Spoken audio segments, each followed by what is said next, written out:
Banyak yang sering bertanya-tanya, apa itu subaltern? Beberapa bilang subaltern itu Sulawesi Selatan, Barat, dan Tenggara kah? Jadi saya mau menjelaskan sedikit bahwa yang dimaksud subaltern itu, ini kan contohnya gini, ini kan ada kekuasaan ini, ada pusat. Nah, di pusat ini tentu ada beberapa pinggiran-pinggiran nih, di pinggir dari eh, kecenderungan yang di pusat. Nah, subaltern itu adalah struktur sosial yang berada di pinggiran-pinggiran ini. Berada di pinggiran-pinggiran ini. Terkadang, struktur sosial yang ada di pinggiran ini, itu ketika dia berbicara, suaranya tidak didengar dalam tanda kutip. Yang saya maksud tidak didengar ini, terkadang otoritas pusat atau anggaplah kelompok elit. Kelompok elit ini ketika mendengarkan suara-suara yang ada di pinggiran ini, dia memang mendengar saja, mendengar. Ya mungkin saja kita lihat dia mencatat, mungkin saja kita lihat dia melakukan berbagai proses merekam. Tapi ketika mereka sudah berbicara, ada filter, ada saringan, ada suara-suara mereka disaring. Artinya suara mereka tidak menginterupsi kebijakan, istilahnya. Jadi misalkan ada sesuatu yang mau dibuat, mereka didengar, tapi ketika prosesnya, suara-suara mereka disaring dan kemudian dipersepsikan ulang. Siapa orang-orang subaltern ini? Contohnya ya, contohnya misalkan ya mungkin saja petani. Petani. Ketika mereka orang pusat atau otoritas elit datang merekam suara mereka, merekam kehidupan mereka, mereka seolah-olah dengar. Tapi ketika semua itu selesai dan saatnya mengambil keputusan, pembicaraan-pembicaraan mereka kemudian diinterpretasi ulang. Pembicaraan-pembicaraan mereka, perkataan-perkataan mereka, kemudian dipersepsikan ulang, diinterpretasi dan dipersepsikan ulang. Akhirnya, kebijakan yang lahir atau keputusan yang lahir itu tidak sepenuhnya keinginannya. Jadi sebenarnya mereka bicara, tapi dia tidak didengar. Akhirnya kebutuhan-kebutuhan mereka disamakan dengan kebutuhan orang yang merasa mewakilinya. Saya ini misalkan perwakilan petani itu butuh ini. Dia diwakilkan suaranya. Jadi kaum subalternian ini bukan perwakilan. Dia betul-betul pribadi yang berkata. Dia betul-betul orang yang menyampaikan itu. Dan itu yang didengar.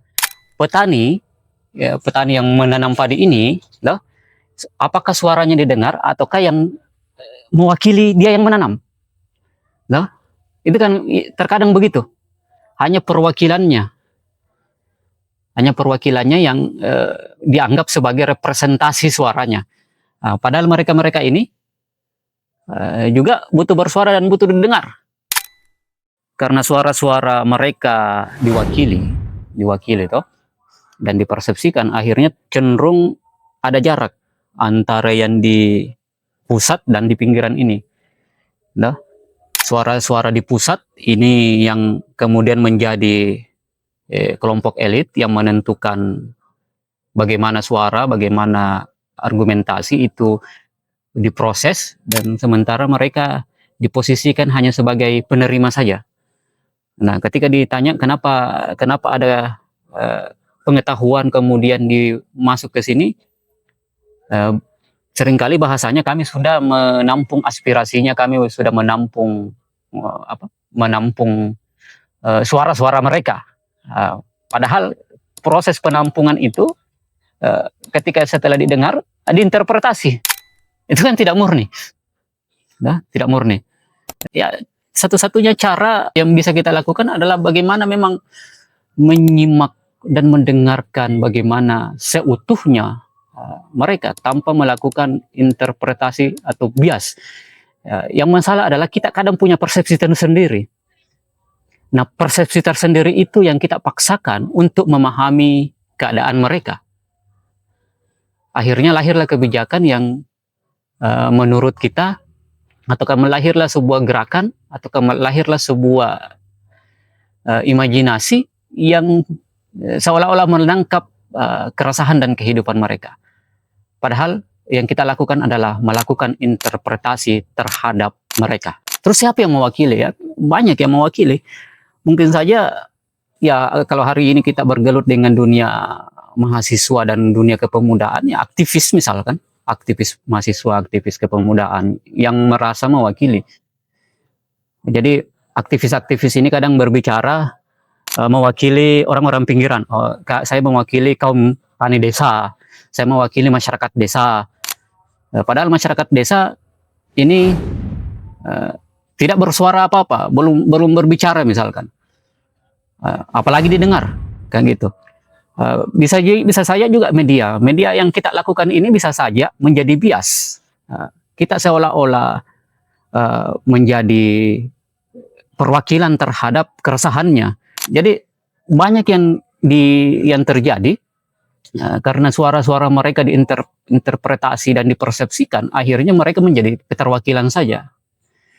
Jadi subaltern betul-betul individunya, individu struktur sosial itu, bukan mewakili kelompok terpinggirkan. Nah, terus bagaimana mereka bisa bicara misalkan, bagaimana petani ini bisa bicara? Kan itu yang dipertanyakan oleh Spivak. Jadi yang kita mesti lakukan adalah memberi panggung mereka untuk berekspresi. Kita tidak bisa mewakili panggungnya. Kalau mau mendengarkan suaranya, ya kasih panggung. Dan kita tidak bisa melakukan bias terhadap perkataan mereka, terhadap suara mereka. Kita tidak bisa melakukan minimalisasi terhadap suara-suara mereka. Beri panggung mereka dan tidak ada interpretasi. Biarkan mereka berbicara. Nah, ketika ini terjadi, dampaknya bisa jadi mengguncang kekuasaan elit. Karena elit melakukan itu, meminimalisasi dan mempersepsikan. Nah, ketika mereka berbicara tentu ada perbedaan-perbedaan dari suara-suara mereka. Dan ketika itu terjadi, ya pengetahuan mereka dan pengetahuan elit itu akan setara. Pengetahuan yang ada di pusat dan pengetahuan yang ada di pinggiran ini akan setara. Dan seharusnya memang begitu, bahwa pengetahuan itu setara. Tidak ada pengetahuan yang mensubordinasi pengetahuan yang lain. Tidak ada pengetahuan bahwa ini pengetahuan pusat kekuasaan, maka dia yang benar. Dan sementara pengetahuan pinggiran inilah yang salah. Tidak. Pengetahuan itu tidak ada yang mensubordinasi, tidak ada yang benar dan tidak ada yang salah. Nah, disinilah posisi subaltern itu, perjuangan subaltern itu. Bahwa pengetahuan mereka, suara mereka bukan suara-suara yang salah. Bukan suara-suara yang tidak benar. Tapi suara-suara yang berada di pinggiran dan harus diperjuangkan untuk masuk ke pusat. Karena pengetahuannya dan suaranya itu setara. Pusat tidak tinggi dan pinggiran tidak rendah. Jadi kita mesti melakukan hal-hal kecil. Semisal membuka ruang-ruang dialog yang memang betul-betul bersama dengan mereka yang di struktur sosial pinggiran itu. Terus tidak meremehkan pendapat-pendapat mereka. Kita mesti membuka ruang-ruang bicara bagi mereka yang kita selama ini anggap bahwa suaranya itu tidak penting. Karena bagaimanapun semua suara itu berhak untuk didengar dan tidak perlu kita kotakkan, tidak perlu kita persepsikan ulang. Karena suara mereka adalah pribadi mereka, kemauan mereka, bukan kemauan sekelompok yang mengatasnamakan. Karena ini titik pijak, maka kita mulai dari pijakan itu terlebih dahulu. Oke, Assalamualaikum.